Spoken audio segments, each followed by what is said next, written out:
बच्चों, आज हम पढ़ेंगे कक्षा 7 विज्ञान यानी साइंस का अध्याय 8 पवन, तूफान और चक्रवात। हम आपको बताएंगे बच्चों इस पाठ से संबंधित प्रश्नों के उत्तर। तो चलिए शुरू करते हैं। सबसे पहला प्रश्न है आपका, निम्नलिखित वक्तव्यों में रिक्त स्थानों की पूर्ति कीजिए। और आप देख रहे हैं यहाँ पर रिक्त स्थान आपके लिए दिए गए हैं। यहाँ पर आपको लिखना है। क है पवन वायु है, ख है पवन पृथ्वी के, यहाँ पर रिक्त स्थान है, तापन के कारण उत्पन्न होती है।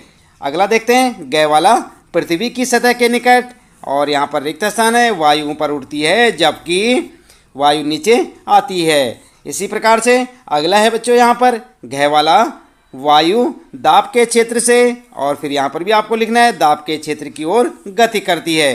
क्या लिखना है चलिए जान लेते हैं। उत्तर लिखेंगे आप इस प्रकार से, पवन चलती वायु है। क्या लिखेंगे आप? पहले वाले में लिखेंगे चलती। दूसरा है आपका ख वाला, पवन पृथ्वी के असमान तापन के कारण उत्पन्न होती है। किस कारण से? असमान तापन के कारण उत्पन्न होती है। ग वाले का लिखेंगे आप, पृथ्वी की सतह के निकट गर्म वायु ऊपर उठती है जबकि ठंडी वायु नीचे आती है। और घ वाले को आप इस प्रकार से लिख देंगे, वायु उच्च दाब के क्षेत्र से निम्न दाब के क्षेत्र की ओर गति करती है।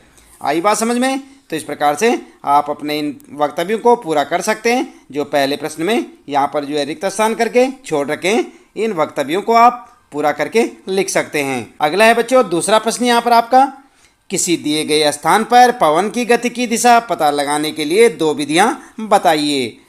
उत्तर में लिखेंगे, हवा की दिशा पता लगाने के लिए निम्न विधियों का उपयोग किया जा सकता है। और कौन कौन सी विधियों का? नंबर 1, अपने हाथ में कुछ महीन और हल्की रेत लें और इसे धीरे धीरे गिराएं। एक विशेष दिशा में धूल के कणों का हवा के प्रवाह की दिशा देगा। अगला है बच्चों दूसरा यहाँ पर, पतंग उड़ाओ, जिस दिशा में पतंग उड़ती है वह हवा की दिशा वही होगी। और फिर जान सकते हैं आप ऐसे करके भी, छोटे छोटे कागज़ के टुकड़ों को हवा में उड़ाएं, टुकड़े हवा की दिशा में उड़ेंगे। तो इस प्रकार से आप पवन की दिशा का पता लगा सकते हैं। ये आपका दूसरा प्रश्न है बच्चों, उसका उत्तर आप इस प्रकार से पॉइंटों में लिख सकते हैं। अगला है तीसरा प्रश्न फिर आपका, ऐसे कोई दो अनुभव बताइए जिनसे आपको ऐसा अनुभव हुआ कि वायु दाब डालती है, अध्याय में दिए गए उदाहरणों के अतिरिक्त। यानी कि जो अध्याय में बताया गया है उसके अतिरिक्त आपको बताना है। तो उत्तर आप इस प्रकार से लिख सकते हैं बच्चों, हम अपनी दैनिक गतिविधियों में वायु दबाव का अनुभव कर सकते हैं। जैसे हवा के चलने के कारण पेड़ के पत्ते और शाखाएं झड़ जाती हैं। दूसरा लिख सकते हैं आप, हवा के खिलाफ साइकिल चलाना मुश्किल है लेकिन हवा की दिशा में यह बहुत आसान होता है। तो इस प्रकार से तीसरा प्रश्न ये आप इसका उत्तर लिख सकते हैं बच्चों। 2 पॉइंट बनाए ऐसे। अगला है चौथा प्रश्न आपका, आप एक भवन खरीदना चाहते हैं। क्या आप ऐसा भवन खरीदना चाहेंगे जिसमें खिड़कियां हों लेकिन रोशनदान न हो? अपने उत्तर का कारण भी समझाइए। इसका उत्तर आप इस प्रकार से लिखें, रसोई से धुआं और गर्म हवा हल्की होकर ऊपर उठती है। यदि रोशनदान की तरह कोई बाहर जाने का रास्ता नहीं है तो गर्मी और धुएं से कमरे में रहना मुश्किल हो जाएगा। इससे घुटन और असुविधा हो सकती है। तो इस प्रकार से आप लिख सकते हैं। ये चौथा प्रश्न है आपका, इसका उत्तर आप लिखेंगे। और पांचवा प्रश्न है बच्चों, समझाइए कि कपड़े के बैनरों और धातु की चादर से बने विज्ञापन पट्टों में छिद्र क्यों किए जाते हैं। उत्तर में आप लिखेंगे, बहती हवा सभी दिशाओं में दबाव डालती है। यदि बैनरों और धातु की चादर से बने विज्ञापन पट्टों में छेद नहीं है तो हवा के दबाव से वे फट सकते हैं या गिर सकते हैं। छेद हवा को गुजरने देते हैं और बैनरों और धातु की चादर से बने विज्ञापन पट्टों पर हवा के दबाव को कम करते हैं। आई बात समझ में? क्यों उन पर छेद किए जाते हैं? ताकि हवा का दबाव उन पर अधिक ना पड़े। इसके बाद बच्चों अगला प्रश्न है यहाँ पर छठा प्रश्न, यदि आपके गांव अथवा शहर में चक्रवात आ जाए तो आप अपने पड़ोसियों की सहायता कैसे करेंगे? तो कैसे करेंगे बच्चों? उत्तर में लिखेंगे, चक्रवात के निकट आने पर हमें निम्नलिखित कार्य करना चाहिए। और क्या क्या करना चाहिए इस प्रकार से आप पॉइंटों में लिखें। हमारे पड़ोसियों और दोस्तों को अपने महत्वपूर्ण घरेलू सामान, मवेशी यानी जानवरों और वाहनों को सुरक्षित स्थानों पर स्थानांतरित करने में मदद करें। अगला पॉइंट लिखेंगे, आवश्यकता के अनुसार सरकारी एजेंसियों जैसे पुलिस, फायर ब्रिगेड, चिकित्सा केंद्र और अन्य आपातकालीन सेवा बिंदुओं के साथ संपर्क रखें। अगला पॉइंट लिखें, हमें पीने के लिए पानी का विशेष प्रबंध करना चाहिए।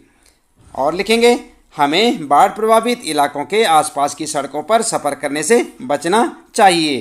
तो इस प्रकार से आप अपने छठे प्रश्न का उत्तर लिख सकते हैं। ये आपका छठा प्रश्न है बच्चों। प्रश्न 6 है और इसका उत्तर आप पॉइंटों में इस प्रकार से लिखते चले जाएं और याद भी करें साथ साथ बच्चों। 7वां प्रश्न है फिर आपका, चक्रवात से उत्पन्न होने वाली स्थिति से निपटने के लिए पहले से किस प्रकार की योजना तैयार करने की आवश्यकता होती है। तो कैसी होती है बच्चों? उत्तर लिखेंगे आप, स्व सहायता सबसे अच्छी मदद है, यानी कि अपनी मदद स्वयं करना सीखें, ये सबसे अच्छी मदद है। इसलिए पहले से योजना बनाना बेहतर है और किसी भी आने वाले चक्रवात से बचाव के लिए तैयार रहना चाहिए। चक्रवात प्रभावित स्थिति से निपटने के लिए आवश्यक योजनाएं निम्नलिखित हैं और क्या क्या हैं आप पॉइंट बनाकर लिख सकते हैं बच्चों। घर में एक आपातकालीन बैग रखें। नंबर 2, वाटरप्रूफ बैग में पर्याप्त भोजन इकट्ठा करें। नंबर 3, सुरक्षित पेयजल इकट्ठा करें क्योंकि दूषित पानी बीमारियों का कारण बन सकता है। अगला लिखेंगे, आपातकालीन सेवाओं जैसे पुलिस, अस्पताल, दोस्तों और रिश्तेदारों के फ़ोन नंबर अपने पास रखें। अगला पॉइंट लिखें, आवश्यक घरेलू सामान, घरेलू पशुओं और वाहनों आदि को सुरक्षित स्थानों पर स्थानांतरित करने के लिए आवश्यक व्यवस्था करें। तो इस प्रकार से आप अपने 7वें प्रश्न का उत्तर लिख सकते हैं बच्चों। ध्यानपूर्वक लिखें, याद भी करते रहे साथ साथ। देख रहे हैं ना आप, ये आपका 7वां प्रश्न और उसका उत्तर और पॉइंटों में इस प्रकार से आप लिख सकते हैं। बात करते हैं अगला 8वां प्रश्न है बच्चों, निम्नलिखित में से किस स्थान पर चक्रवात आने की संभावना नहीं होती? और किस स्थान पर, यहाँ पर स्थानों के नाम दे रखे हैं, चेन्नई, मैंगलुरु यानी मैंगलोर, अमृतसर और पुरी। तो यहाँ पर उत्तर क्या होगा आपका? आपका उत्तर होगा अमृतसर। उत्तर में क्या लिखेंगे? ग वाला ऑप्शन सही है आपका, अमृतसर। अगला है 9वां प्रश्न बच्चों, नीचे दिए गए वक्तव्यों में से कौन सा सही है? और वक्तव्य आप पढ़ सकते हैं। क्या है, शीतकाल में पवन थल से सागर की ओर बहती है, क्या ये सही है या गलत है? ख है, ग्रीष्मकाल में पवन थल से सागर की ओर बहती है, सही है या नहीं है? और ग है, चक्रवात का निर्माण अति उच्च दाब तंत्र और उसके इर्द गिर्द अति उच्च वेग की पवन के घूमने से होता है, सही है या नहीं है?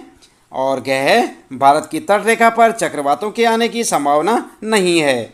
ठीक है, तो यहाँ पर आप उत्तर लिखेंगे आप क वाला, शीतकाल में पवन थल से सागर की ओर बहती है। आई बात समझ में? कौन सा प्रश्न था ये? 9वां प्रश्न था बच्चों और इसका उत्तर आप इस प्रकार से लिख सकते हैं। इसका जो है क वाला ऑप्शन बिल्कुल आपका सही है, शीतकाल में पवन थल से सागर की ओर बहती है, यही ऑप्शन आपका सही होगा, इसे आप उत्तर में लिख सकते हैं। इसके साथ ही बच्चों इस पाठ से संबंधित प्रश्नों के उत्तर यहाँ पर समाप्त होते हैं। उम्मीद है कि आपको अच्छे से समझ आए होंगे।